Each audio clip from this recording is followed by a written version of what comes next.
Assalamualaikum warahmatullahi wabarakatuh. Saya Yurista Andriani, calon guru penggerak angkatan 11 SD Negeri Majak Sini Kabupaten Magelang.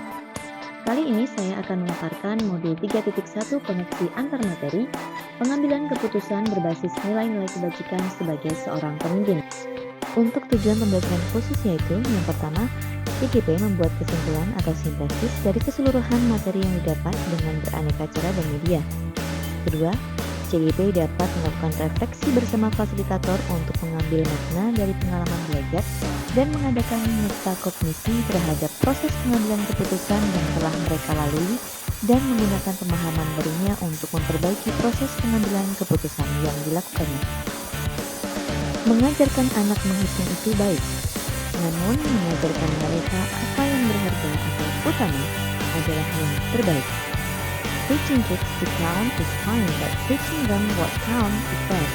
Bob Herbert. Berdasarkan kutipan tersebut, tersirat makna bahwa segala sesuatu harus dipelajari dari hal yang paling mendasar atau utama. Dalam materi pengambilan keputusan berbasis nilai-nilai kebajikan sebagai pemimpin, hal yang paling mendasar adalah terkait dengan etika. Etika akan menjadi dasar dalam pengambilan keputusan karena bersumber dari nilai-nilai kebajikan universal. Selain nilai-nilai kebajikan, dasar dari pengambilan keputusan adalah berpihak pada murid dan harus bertanggung jawab sehingga saat dasar pengambilan keputusan sudah dikuasai, maka persoalan atau permasalahan apapun akan lebih mudah dan terarah untuk menemukan solusi dalam pengambilan keputusan. Selanjutnya, prinsip yang dianut dalam pengambilan keputusan diantaranya berpikir berbasis hasil akhir, peraturan, dan rasa peduli. Ketiganya disesuaikan dengan kondisi dan situasi yang terjadi. Apapun prinsip yang dianut tetap harus bersumber dari nilai-nilai kebajikan universal sesuai dengan dasar pengambilan keputusan dengan mengacu pada prinsip dan nilai dasar yang sesuai. Maka, kita akan mengambil keputusan yang lebih adil, bijaksana, dan berpihak pada murid sehingga akan memberikan dampak yang positif bagi lingkungan tempat kita berada. Kemudian, kontribusi sebagai seorang pemimpin pelajaran dalam proses pembelajaran tentunya tak menutup kemungkinan akan ada masalah yang terjadi di kelas. Sebagai pemimpin pembelajaran, kita harus senantiasa peka terhadap segala persoalan yang terjadi dan mampu mengatasinya dengan baik. Sesuai dengan dasar pengambilan keputusan di antaranya berpihak pada murid, bersumber pada nilai-nilai kebajikan, dan bertanggung jawab. Maka secara tidak langsung kita memberikan teladan kepada murid cara pengambilan keputusan yang tepat, yang adil dan tidak subjektif. Education is the art of making man ethical. Pendidikan adalah sebuah seni untuk membuat manusia menjadi berperilaku etis. George Wilhelm Friedrich Hegel. Menurut saya, maksud dari kutipan ini jika dihubungkan dengan proses pembelajaran, yaitu orang yang berpendidikan akan memiliki etika dibanding orang yang tidak memiliki pendidikan. Dengan beretika, maka segala perilaku sesuai dengan norma, nilai, dan hukum yang berlaku. Sehingga dengan berperilaku etis sesuai dengan etika dalam pembelajaran, maka akan mempermudah proses pembelajaran maupun pengambilan keputusan.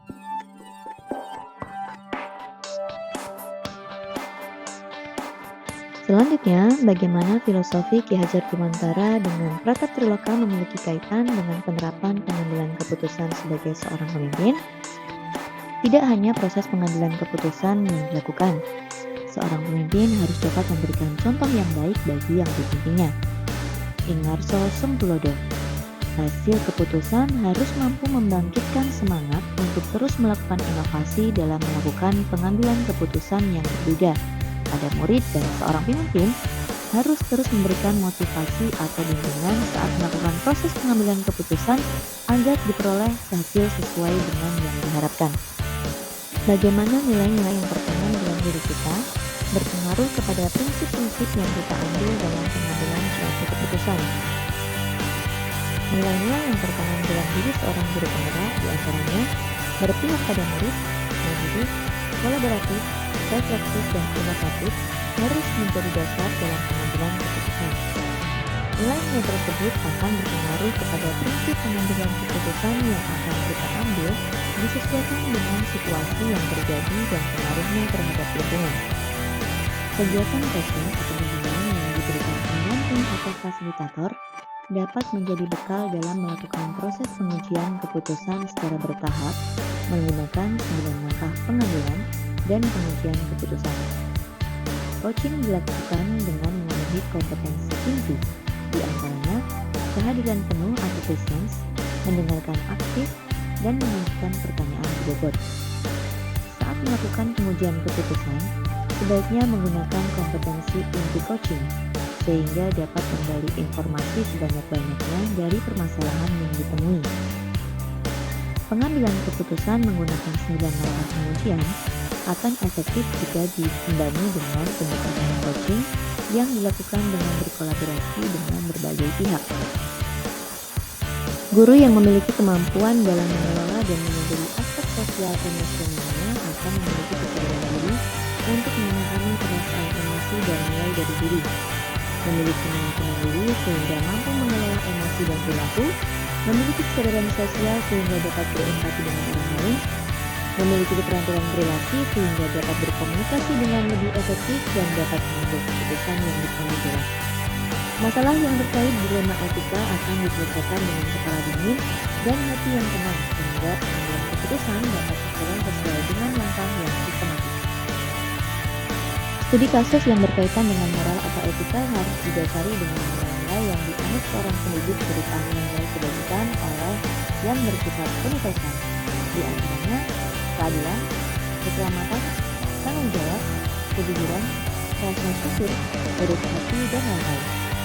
Dilema etika harus dianalisis menggunakan paradigma, prinsip, dan 9 langkah pengujian dan pengambilan keputusan dengan didasari dengan nilai-nilai kebajikan tersebut. Pengambilan keputusan yang tepat harus dilakukan dengan cara yang tepat pula, disesuaikan dengan situasi yang terjadi dengan berlandaskan nilai-nilai kebajikan universal. Saat keputusan yang diambil sudah tepat, maka akan tercipta lingkungan yang positif, kondusif, aman, dan nyaman. Tidak ada pihak yang merasa dirugikan, semua mendapat solusi atas permasalahan yang dihadapinya. Tantangan yang ada di lingkungan saya antara lain saat mengambil keputusan sulit untuk lepas dari kebiasaan-kebiasaan lama, sehingga keputusan yang diambil menjadi tidak relevan. Perlu adanya perubahan paradigma. Seharusnya paradigma yang sesuai sehingga akan menghasilkan sebuah keputusan yang dapat dipertanggungjawabkan kebenarannya. Pengambilan keputusan yang kita ambil harus berpihak pada murid. Dalam pembelajaran, salah satunya adalah menggunakan pembelajaran berdiferensiasi. Pembelajaran berdiferensiasi dapat memenuhi kebutuhan belajar murid sesuai dengan kesiapan belajar, minat, dan profil belajar murid, sehingga tercipta merdeka belajar sesuai dengan potensinya yang berbeda-beda. Dalam mengambil keputusan, seorang pemimpin pembelajaran harus mempertimbangkan berbagai macam kemungkinan yang terjadi, termasuk menyangkut masa depan murid. Oleh karena itu, perlu kehati-hatian dalam mengambil keputusan dengan melakukan pengujian sesuai dengan langkah-langkah yang sistematis, disesuaikan dengan paradigma dan prinsip yang tepat. Pengambilan keputusan haruslah dijiwai filosofi belajar dewantara, berpegang teguh pada nilai guru penggerak, salah satunya berpihak pada murid dengan berlandaskan nilai-nilai kebajikan yang universal. Keputusan yang diambil harus mempertimbangkan berbagai hal termasuk masa depan murid. Pengambilan keputusan berpengaruh pada pengajaran yang memerdekakan murid karena disesuaikan dengan potensinya masing-masing. Seorang pemimpin haruslah memiliki kompetensi sosial dan emosional agar dapat mengambil keputusan yang penuh kesadaran diri, mampu mengelola emosi, dan mengambil keputusan yang bertanggung jawab. Saat proses pengujian keputusan, diperlukan teknik coaching agar dapat menggali informasi sebanyak-banyaknya untuk mengambil keputusan yang tepat. Perbedaan mendasar antara etika dan rujukan moral dapat dilihat dari kedua pilihan kasusnya. Jika keduanya sama-sama benar, maka termasuk dilema etika. Namun jika salah satunya benar dan yang lain salah, maka termasuk rujukan moral. Terdapat 4 paradigma dilema etika antara lain individu lawan kelompok, rasa keadilan melawan rasa keadilan, kebenaran melawan kesetiaan, dan jangka pendek melawan jangka panjang. Terdapat 3 prinsip dalam pengambilan keputusan, yaitu berpikir berbasis hasil akhir, berpikir berbasis peraturan, dan berpikir berbasis rasa peduli. 9 langkah pengambilan keputusan diantaranya mengenali nilai yang bertentangan, menentukan siapa yang terlibat, kumpulkan fakta yang relevan, pengujian benar atau salah, pengujian paradigma pengetahuan benar, melakukan prinsip resolusi, investigasi opsi dilema, buat keputusan, lihat lagi keputusan dan refleksikan. Hal yang di luar dugaan adalah dalam melakukan pengambilan keputusan memiliki keterkaitan dengan modul lain yang dipelajari sebelumnya. Sebelum mempelajari modul ini, pernahkah Anda menerapkan pengambilan keputusan sebagai pemimpin dalam situasi moral dilema? Bila mana pernah, apa bedanya dengan apa yang Anda pelajari di modul ini?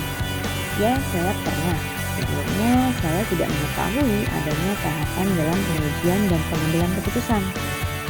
Sehingga keputusan langsung diambil tanpa mempertimbangkan hal-hal lain yang mungkin terjadi. Saat mempelajari modul ini, ternyata sebelum mengambil keputusan, perlu adanya penentuan paradigma, prinsip, dan menjalankan 9 langkah pengujian dan pengambilan keputusan terlebih dahulu dengan dasar nilai-nilai kebajikan berpihak pada murid dan bertanggung jawab. Bagaimana dampak mempelajari konsep ini untuk Anda? Perubahan apa yang terjadi pada cara Anda dalam mengambil keputusan sebelum dan sesudah mengikuti pembelajaran modul ini? Mempelajari konsep ini sangat berdampak besar bagi saya, terutama berkaitan dengan cara pengambilan keputusan yang sebelumnya tidak menggunakan langkah-langkah apapun. Sekarang setelah mempelajari, perlu adanya pemilihan paradigma yang tepat, prinsip yang sesuai, dan melakukan 9 langkah pengujian dan pengambilan keputusan dengan sistematis. Seberapa penting mempelajari topik modul ini bagi Anda sebagai seorang individu dan Anda sebagai seorang pemimpin? Ya, sangat penting mempelajari modul ini, baik sebagai individu maupun sebagai pemimpin, karena dapat mengambil keputusan yang dapat dipertanggungjawabkan dengan berlandaskan nilai kebajikan agar dapat berpihak pada murid. Sekian paparan yang dapat saya sampaikan, semoga bermanfaat untuk kita semua. Terima kasih, salam guru penggerak. Wassalamualaikum warahmatullahi wabarakatuh.